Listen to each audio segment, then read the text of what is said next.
कभी सोचा है कि बिटकॉइन जैसी किसी बड़ी चीज का मालिक बना जा सकता है? अक्सर ऐसा ही लगता है कि इसके लिए तो भाई लाखों रुपए चाहिए होंगे, है ना?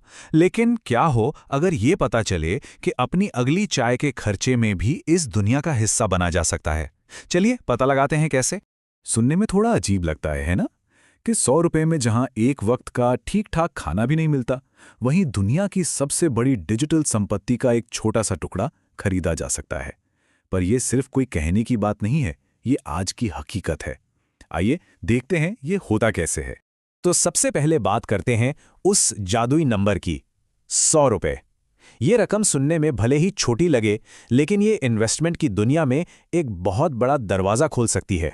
देखिए, जब भी हम सुनते हैं कि एक बिटकॉइन की कीमत लाखों में है, तो दिमाग में सबसे पहली बात यही आती है कि अरे ये हमारे बस की बात नहीं। और बस यही एक सोच हमें इस दुनिया से दूर रख देती है। लेकिन जरा सोचिए, क्या हो अगर कीमत की ये दीवार असल में सिर्फ एक भ्रम हो? अगर कोई ऐसा रास्ता हो जो इस बड़ी सी बाधा को तोड़ दे? बस यहीं से एक बहुत ही दिलचस्प आइडिया सामने आता है। अच्छा, इसे समझने के लिए चलिए एक बहुत ही आसान सा उदाहरण लेते हैं, जिसके बारे में हम सब ने कभी ना कभी तो सुना ही है। शेयर बाजार। मान लीजिए किसी को टीसीएस जैसी बड़ी कंपनी में इन्वेस्ट करना है। अब एक शेयर की कीमत है लगभग 3,000 रुपए।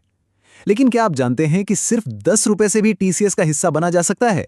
जी हां, पूरा शेयर नहीं बल्कि उसका एक छोटा सा टुकड़ा खरीदकर। इसी कॉन्सेप्ट को कहते हैं फ्रैक्शनल ओनरशिप, मतलब आंशिक हिस्सेदारी।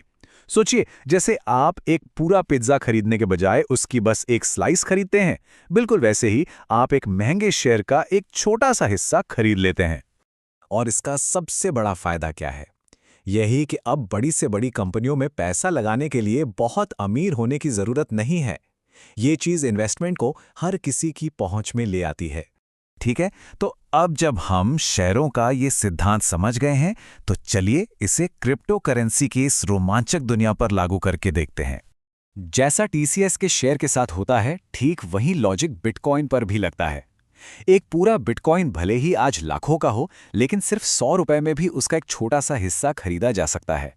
जी हां, सिर्फ 100 रुपए। ये छोटी सी रकम उस बड़ी धारणा को तोड़ देती है कि क्रिप्टो करेंसी तो सिर्फ अमीरों का खेल है। तो इसका असली मतलब क्या है? ये सिर्फ पैसे बचाने या इन्वेस्ट करने के बारे में नहीं है। ये तो भविष्य का एक टुकड़ा खरीदने जैसा है। तो पूरी बात का निचोड़ ये है कि चाहे शेयर हो या क्रिप्टो, माइक्रो इन्वेस्टिंग का मकसद एक ही है, महंगी चीजों को हर किसी की पहुंच तक लाना। ये एक तरह से इन्वेस्टमेंट की दुनिया का लोकतंत्रीकरण है, इसे सबके लिए खोल रहा है। तो ये याद रखना जरूरी है कि लक्ष्य एक पूरा बिटकॉइन खरीदना नहीं है। असली लक्ष्य तो उस टेक्नोलॉजी और उस बदलाव का हिस्सा बनना है जो ये अपने साथ ला रहा है। मतलब एक सिक्का नहीं, बल्कि भविष्य में एक हिस्सेदारी खरीदी जा रही है। तो अंत में एक सवाल सबके लिए, अगर किसी भी चीज को खरीदने की लागत अब कोई रुकावट ही ना रहे, तो फिर मालिक होने का मतलब क्या रह जाएगा? ये सवाल सिर्फ इन्वेस्टमेंट का नहीं है, बल्कि आने वाले समय में हमारी पूरी दुनिया का है। इस पर सोचिएगा जरूर।